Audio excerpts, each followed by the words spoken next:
जनपद मुजफ्फरनगर में पूर्व में जारी शासन आदेशों के क्रम में मुजफ्फरनगर डेवलपमेंट अथॉरिटी अन्य अथॉरिटी की तरह इंडस्ट्री में खाली पड़ी जमीन पर विकास शुल्क नहीं लेगी।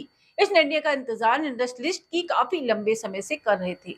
बीसी कविता मीना ने कार्यभार संभालने के पश्चात सभी स्टेक होल्डर जैसे होटल, हॉस्पिटल, इंडस्ट्रियलिस्ट के साथ बैठकर मंथन शुरू किया। तब उद्योगपतियों ने यह बात रखी कि अन्य प्राधिकरण की भांति एमडीए भी शासन के निर्देशों का पालन करे। इस मांग को मानने का एक बड़ा कारण बीसी ने यह बताया कि उनको उम्मीद है कि अब उद्यमी विकास क्षेत्र में फैक्ट्री डालने से पहले नियम अनुसार नक्शे स्वीकृत कराएंगे।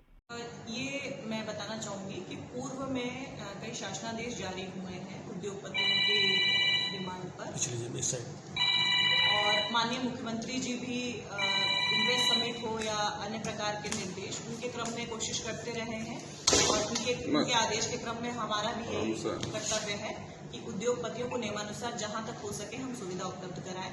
कई प्राधिकरणों में जो शासन के द्वारा निर्गत जियो हैं, शासनादेश हैं, उनमें ये कहा जाता है कि उनके इंडस्ट्रीज के कंपाउंड्स बहुत बड़े होते हैं, उसमें कुछ ही हिस्से पे निर्माण होता है, बाकी हिस्सों पे खाली स्थान होता है जहाँ पे स्टैकिंग वगैरह का कार्य होता है। तो शासनादेश के क्रम में उन सब जगहों पर निर्माण डेवलपमेंट फीस से, विकास शुल्क से छूट मिलनी चाहिए।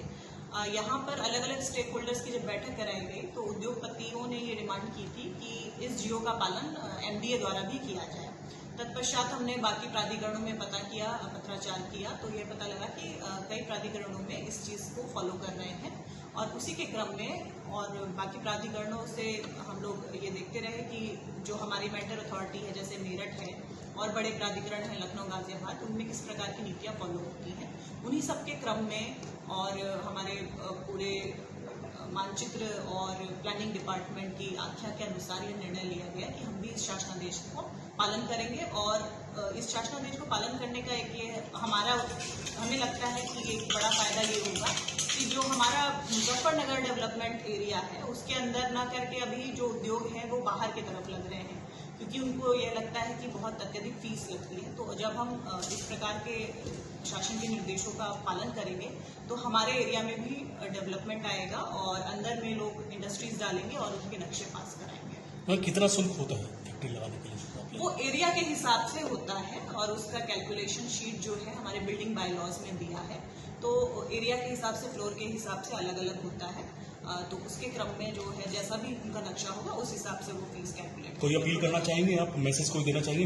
मैं बिल्कुल ये कहना चाहूँगी कि हमारे जो 2021 महायोजना में और 2031 महायोजना जो कि अभी शासन के स्तर पे पेंडिंग है, वो उसमें हमने इंडस्ट्रियल एरियाज के लिए प्रावधान किए हैं। कृपया उसमें अधिक से अधिक संख्या में उद्योग लगाएं, नियमानुसार नक्शा पास कराएं, और उससे शहर का भी और शहर के आसपास का एरिया का भी विकास होगा और